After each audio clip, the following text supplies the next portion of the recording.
Conta um Conto apresenta, de Lev Tolstói, Contos e Fábulas.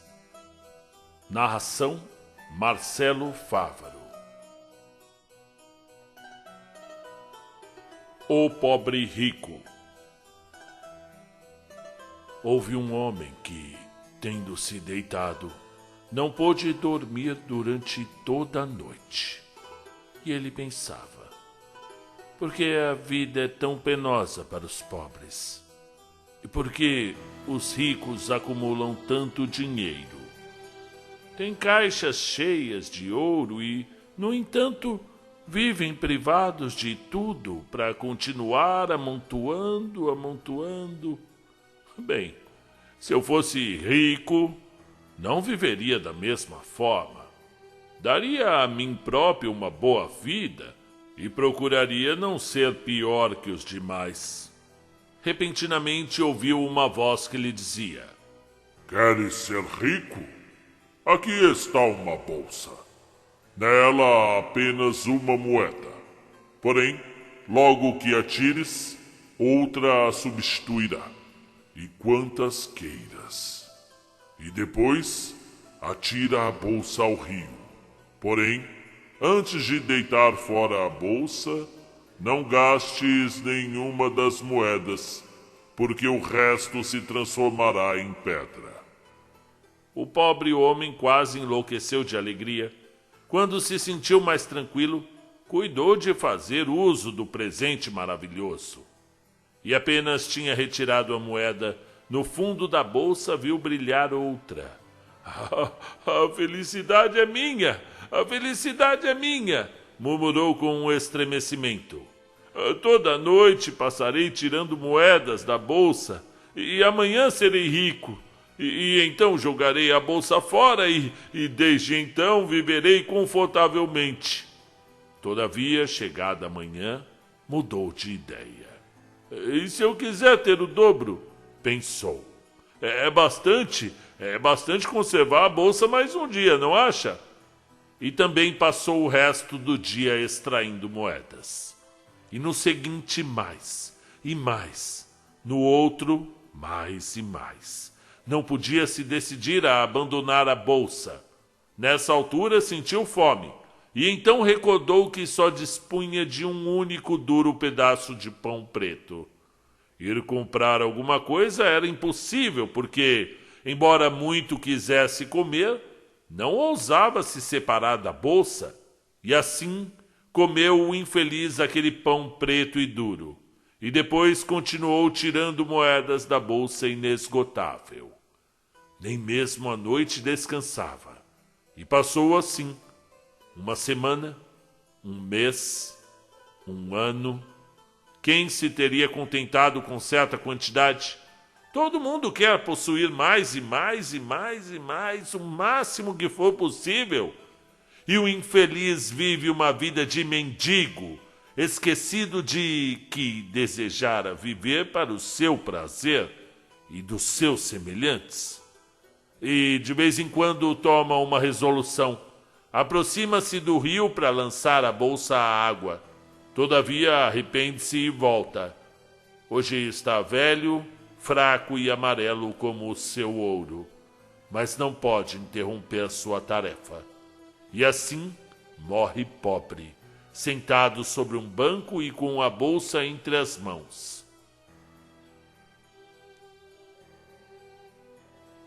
A Princesa dos Cabelos de Ouro. Lenda japonesa. Há muitos séculos existia na Índia uma princesa tão loura que a chamavam de a Princesa dos Cabelos de Ouro. Tinha a princesa uma madrasta que a odiava mortalmente e conseguiu persuadir o imperador, pai da infante, a desterrá-la para um lugar solitário e afastado da corte. A princesa foi conduzida a um deserto medonho e árido, e aí abandonada à ferocidade das feras. Mas que prodígio! Voltou ela ao palácio imperial 5 dias após o seu desterro, montada no dorso de um leão, cujas longas jubas espargiam por sobre suas vestes. Então a madrasta aconselhou o imperador que fizesse conduzir a princesa por algozes até o cume de uma escarpada montanha, onde só habitavam colossais aves de rapina. E assim foi feito.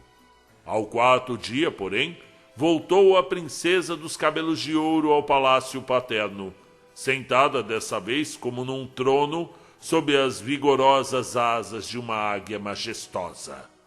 Como descrever a cólera da madrasta?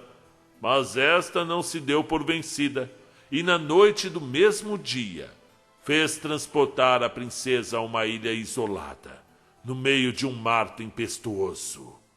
Inútil intento.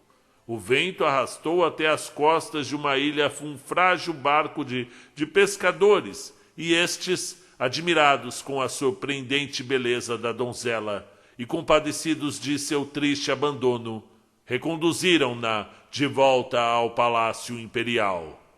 A cruel madrasta a recebeu com tremenda expressão de cólera e, fazendo cavar no pátio do palácio um profundíssimo poço, lançou-a nele à noite, mandando cobrir o poço com pesada laje de mármore. E pela quarta vez se repetiu o prodígio de salvação da princesa. 6 dias depois do cometido crime, o imperador notou que, através das frestas da laje de mármore, saía um vivo esplendor, assemelhando-se às nuvens vermelhas que coroam os montes ao pôr do sol. Mandou então que tirassem a pedra. Subitamente apareceu a princesa, que conservava ainda restos de vida. Não tardou, porém, a morte da princesa de cabelos de ouro, que se transformou em um bicho da seda, o qual voou para uma amoreira, onde começou a roer as folhas com indescritível avidez. Um dia não comeu e deixou de mover-se. Mas 5 dias depois, o mesmo período em que a princesa havia passado no deserto, reanimou-se e voltou a roer as folhas. Tornou mais adiante a adoecer, e decorrido um período de tempo exatamente igual ao que a donzela passou na montanha, até que a águia a levou ao palácio paterno, o bicho da seda se reanimou mais uma vez, e logo em seguida adormeceu para reviver com mais alento. E da 5ª vez, o bicho da seda apareceu envolto em um casulo delicado, finíssimo, dourado, em cujo fundo depositou um ovinho, e lhe deu vida com amor maternal. Dali saíram, aberto o casulo, outros bichos da seda, que povoaram as amoreiras e carvalhos do país. E todos aqueles gusanos se reproduziram maravilhosamente. Pousaram nos arvoredos, nos jardins, nos bosques e até nas altas rochas inóspitas. E todo o imenso território do Japão apareceu um dia, ao despontar a aurora, cheio de casulos de finíssima seda, trabalhados pelo descendente da princesa, pelos Yamamai, expressão japonesa que quer dizer cabelo de ouro. E desde então, o Império do Japão cultiva a enorme quantidade do bicho Yamamai e fabrica os mais finos tecidos de seda. O bicho da seda entra em letargia 5 vezes e outras 5 desperta, e os japoneses deram um nome especial para cada um desses sonos. Ao primeiro, chamam sono do leão. Ao segundo, sono da águia. Ao terceiro, sono da barquinha. Ao quarto, sono da árvore. E isso tudo em memória da princesa dos cabelos de ouro. E a madrasta? Bem, a madrasta foi transformada pela divina providência, em castigo de suas maldades, em um animal selvagem. Ambição. Um rato vivia debaixo de um celeiro, em cujo chão havia um furinho por onde caía o trigo grão a grão. Era o suficiente para ele viver tranquilamente sem passar fome. Mas o rato quis fazer ostentação do seu bem-estar.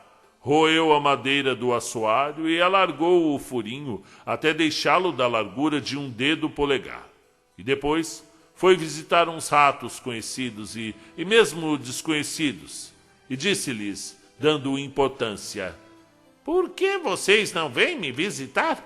Tenho uma despensa abundantíssima, onde há trigo para todos." Aceitando o convite, muitos ratos foram visitá-lo, e dono da casa, quando ia levar as visitas para comer, notou que já não havia mais o buraco da passagem, e portanto não havia trigo. O que havia ocorrido? Apenas o seguinte: o furinho do assoalho passava despercebido, mas um buraco feito pelo rato foi logo visto pelo dono do celeiro, que imediatamente o tapou. A pedra. Um pobre homem foi pedir esmola à casa de um rico. Este não lhe deu nada. "Saia daqui!" disse o rico. Mas o pobre não se retirou. Mas então o rico se aborreceu e, pegando uma pedra, atirou-lhe com ela. O pobre pegou a pedra, apertou-a de encontro ao peito e disse: "Hei de guardá-la até que, por minha vez, lhe atire também." O rico praticou uma ação má, de que a sociedade pediu contas, e, despojado de quanto tinha, foi encarcerado numa prisão. Vendo-o tão arrastado, o pobre chegou-se a ele, tirou a pedra do peito e fez um gesto de arremessar-lhe. Mas, refletindo, deixou-a cair no chão e disse: "Foi inútil ter guardado essa pedra durante tanto tempo. Quando ele era rico e poderoso, eu o temia, mas agora tenho pena dele." O primeiro destilador. Sem ter almoçado, um pobre camponês foi lavrar o campo. Consigo, levou apenas um pedaço de pão. Depois de ter preparado o seu arado, escondeu sua côdea sob um matagal e o cobriu com sua capa. O cavalo tinha se cansado. O camponês tinha fome. Desatrelou o cavalo e o deixou pastar. Depois, recolheu-se para comer. Levantou a capa e o pão tinha sumido. Procurou por toda a parte. Mexeu e remexeu na capa. Sacudiu e o pão não apareceu. "Que coisa estranha", pensou. "Não vi ninguém passar por aqui. Ainda assim, alguém levou meu pedaço de pão." O camponês ficou surpreso, mas fora uma diabrete. Um diabrete que, enquanto o camponês arava o campo, furtara-lhe a comida. Depois se escondeu de trás do matagal para ouvir o camponês e ver se ele se aborrecia e chamava pelo demônio. O camponês estava longe de estar contente. "Ora", disse, "não vou morrer de fome. Quem me tirou a comida precisava dela, sem dúvida. Que tenha um bom proveito." O camponês foi ao poço, bebeu água, descansou uns instantes e voltou a atrelar o cavalo. Tomou o arado e pôs-se a trabalhar de novo. O diabrete tomou-se de fúria ao ver que não conseguira fazer o camponês cair em pecado. Foi aconselhar-se com o diabo-chefe. Contou-lhe como havia furtado o pão do camponês e como este, em vez de se aborrecer, havia dito: "Bom proveito." O diabo-chefe se irritou. "Se o camponês não se deixou enganar por ti nessa ocasião, foi porque tu mesmo deixaste de cumprir com o seu dever. Não soubeste elaborar bem. Se deixamos que os camponeses e as babás percam o respeito que nos devem, isso será intolerável. Isso não pode ficar assim. Vai, volta à casa dele e farás por merecê-lo. Se queres comer um pedaço de pão. Se em 3 anos não venceres esse camponês, eu te darei um banho de água benta." O diabrete estremeceu. Voltou rapidamente à terra. Refletiu por um longo tempo sobre como reparar o seu erro. O diabrete pensava e repensava. Por fim encontrou o que procurava. Ele se transformou em um homem bom e se pôs a serviço do camponês. Prevendo que o verão seria seco, aconselhou o patrão a semear o trilho em terrenos pantanosos. O camponês seguiu o conselho de seu criado e semeou o trigo em terras pantanosas. O trigo dos demais camponeses queimou ao sol, mas o do pobre camponês cresceu viçoso e fresco.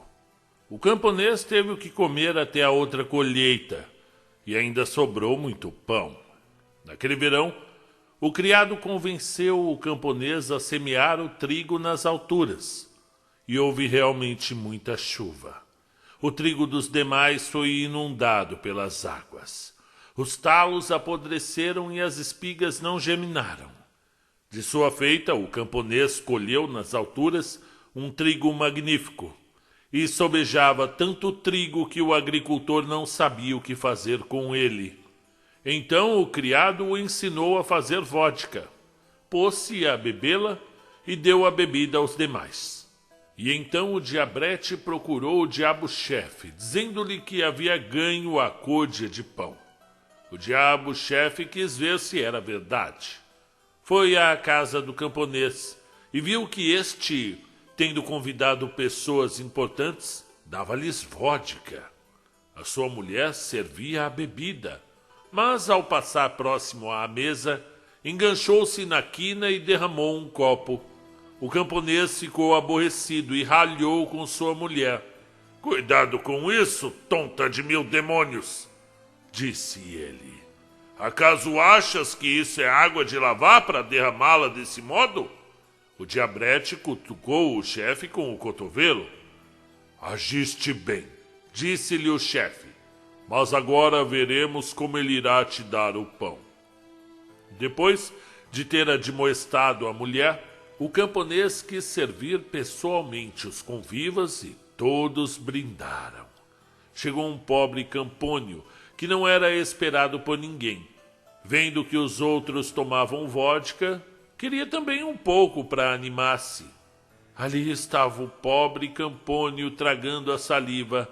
O anfitrião se negou a dar-lhe de beber, murmurando: "Achas que fiz bastante vodka para dar a todos quanto vierem?" Isto também agradou o diabo-chefe, e disse o diabrete orgulhoso: Aguarda um pouco, isso não é tudo." Os camponeses ricos, e com eles o anfitrião, depois de terem bebido a vodka, bajulavam-se uns aos outros e prodigalizavam mútuos elogios. E suas palavras eram bem melosas. O diabo-chefe seguia escutando e felicitava o diabrete. "Bem, se essa bebida os torna hipócritas", disse, "se eles enganam uns aos outros, então estão todos sob o nosso poder." Aguarda que ainda falta", disse o diabrete. "Deixa que bebam mais outro copo. Agora estão como raposas que agitam a cauda diante dos outros e procuram enganar uns aos outros, mas depois estarão ferozes como lobos." Os camponeses beberam outro copo e começaram a falar e gritar com grosserias. Em vez de palavras melosas, insultavam-se reciprocamente. Enfureceram-se, brigaram, quebraram os narizes uns dos outros, e tendo o dono da casa se metido na briga, também recebeu suas pancadas. O diabo-chefe via tudo e ficava muito satisfeito. "Isso vai muito bem." E o diabrete respondeu: "Espera o que ainda vai acontecer. Deixa que bebam mais um copinho. Agora estão como lobos furiosos. Quando beberem apenas mais um copo, estarão como porcos." Cada um dos camponeses bebeu outro copo. Estavam todos embriagados. Grunhiam, gritavam sem saber o que diziam e não ouviam uns aos outros. Cada qual foi para o seu lado.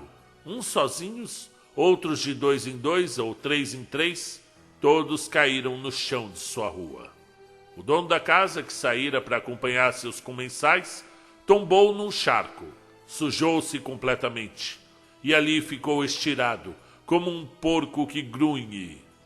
E isto terminou por alegrar o diabo-chefe. "Oh, tu inventaste uma magnífica bebida, ganhaste o teu pão, Dize-me agora, como fabricaste essa beberagem? Eu juraria que a fizeste com um composto de sangue de raposa, e assim os camponeses se tornaram traidores como as raposas, e depois de sangue de lobo, que os tornou cruéis como lobos, e por fim, de sangue de porco, que os converteu em varrões. Não, disse o diabrete, não o fiz assim. Limitei-me a fazer com que colhesse o trigo em abundância. Neste estava o sangue desses animais, mas esse sangue não podia produzir os seus efeitos enquanto o trigo servisse apenas ao necessário. E então, quando percebeu que o pão nunca lhe faltaria, e começou a pensar o que faria com o trigo excedente, eu o ensinei a fazer vodka. E quando ele se pôs a destilar a bebida, o sangue da raposa, o do lobo e o do porco afluíram. E agora é bastante que tome vodka para agir como estas bestas. O diabo-chefe parabenizou o diabrete, deu a ele uma côdea de pão e o honrou com uma promoção. O cão morto. Certa tarde chegou Jesus às portas de uma cidade e mandou que os seus discípulos seguissem em frente para preparar a ceia. Ele, sempre inclinado ao bem e à caridade, meteu-se nas ruas e chegou à praça do mercado. Viu Jesus um grupo de algumas pessoas reunidas num canto a observar algo que jazia no chão. Aproximou-se para ver o que lhes chamava a atenção. Era um cão morto, preso pelo pescoço por uma corda que servira para arrastá-lo pelo lodo. Jamais coisa mais vil, mais repugnante, mais impura se havia oferecido aos olhos daqueles homens. E todos que estavam no grupo olhavam para o chão com um grande desagrado. Isto envenena o ar, disse um dos presentes. Esse animal putrefato estorvará o caminho por muito tempo, disse o outro. Vede o seu couro, disse um terceiro. Não há um só fragmento que se possa aproveitar para fazer umas sandálias. E as suas orelhas, exclamou um quarto, são repulsivas e estão cheias de sangue. Deve ter sido enforcado por um ladrão, acrescentou um terceiro. Jesus os ouvia e, lançando um olhar de compaixão ao animal imundo, disse: seus dentes são mais brancos e belos que as pérolas. E então as pessoas admiradas voltaram-se para ele exclamando: quem é este? Será Jesus de Nazaré? Somente ele poderia encontrar o que se condoer e até algo para elogiar em um cão morto. E todos envergonhados seguiram o seu caminho, prosternando-se ante o Filho de Deus. Sobre o autor. Por muitos considerado o maior romancista da literatura russa, Lev Nikolaevich Tolstói, 1828 a 1910. Deixou obras-primas, inexcedíveis como Guerra e Paz, Ana Karenina e A Morte de Ivan Illich. Deixou também diversas narrativas breves, entre as quais fábulas, apólogos e contos. E vocês? Qual que vocês gostaram mais? A do diabrete, que ensinou o homem a destilar, o primeiro destilador, né? A destilar o trigo para transformar em vodka. A história do cão morto, Jesus ali, né? Ensinando as pessoas que deve se ver o lado bom também, o lado deve se elogiar também, né? Ver o bonito até no feio, né? A pedra, que é aquele do homem, o rico que tacou a pedra no pobre para ele sair da frente da casa dele, né? E foi preso. Esse da pedra foi curtinho, né? Teve também o da ambição, do rato que furava ali o solo, né, do local ali para cair trigo para ele, mas furou tanto que isso é uma grande alegoria, principalmente em tempos como esse de de grande corrupção, né? O cara não se contenta em roubar 1 milhão ou 500 mil, ele quer roubar logo 1 bilhão, né? Infelizmente, independente do tamanho do roubo, o mal está feito, né? Esse da ambição do rato é bem interessante e demonstra muito bem isso, né? A princesa dos cabelos de ouro, né? Que ela virou bicho de seda, né? Bicho da seda, que eu encontrei alguns probleminhas na tradução aqui, ok? A princípio, primeiro fala, existia na Índia uma princesa tão loura, de repente ela já está no Japão. Pô, tudo bem, né? Que está ali na Ásia, mas da Índia para o Japão é uma caminhada, meu amigo. E o pobre rico. Essa do pobre rico eu adorei. Para mim foi a melhor, sem dúvida. E me mostra que realmente é um conto, o mais próximo da realidade é aquele que tem mais fantasia, né? O cara tinha uma bolsa e ele podia tirar moeda por moeda, mas a partir do momento que ele gastasse a primeira moeda, ele deveria ter já jogado a bolsa no lago, né, para ela afundar. Então ele não poderia gastar nenhum dinheiro enquanto ele não jogasse fora a bolsa, senão o restante das moedas viraria pedra. E aí ele passou a vida inteira tirando moedas da bolsa. Em nenhum momento ele achou que estava bom, que era para jogar a bolsa. Um dia ele acordou até com vontade de jogar a bolsa fora, mas desistiu logo em seguida e morreu velho, pobre, com os dentes amarelos igual ao seu ouro. É só esse conto aqui, que é uma página e meia, né? É incrível. Já vale por muitos outros contos que eu fiquei mais de 1 hora narrando. E vale pelo livro inteiro também. É igual alguns alunos meus, eu falo assim, eu queria que vocês fizessem uma redação, tal, uma narrativa ou uma dissertação sobre tal assunto, 15 linhas. Professor, posso fazer em 5? Fala, se o que você escrever em 5 linhas for realmente genial, aí tudo bem, né, meu amigo? Aí pode ser assim, for algo que vai mudar a humanidade, a história da humanidade, se for o grande saber, o santo graal da sabedoria, você pode escrever até em 2, né?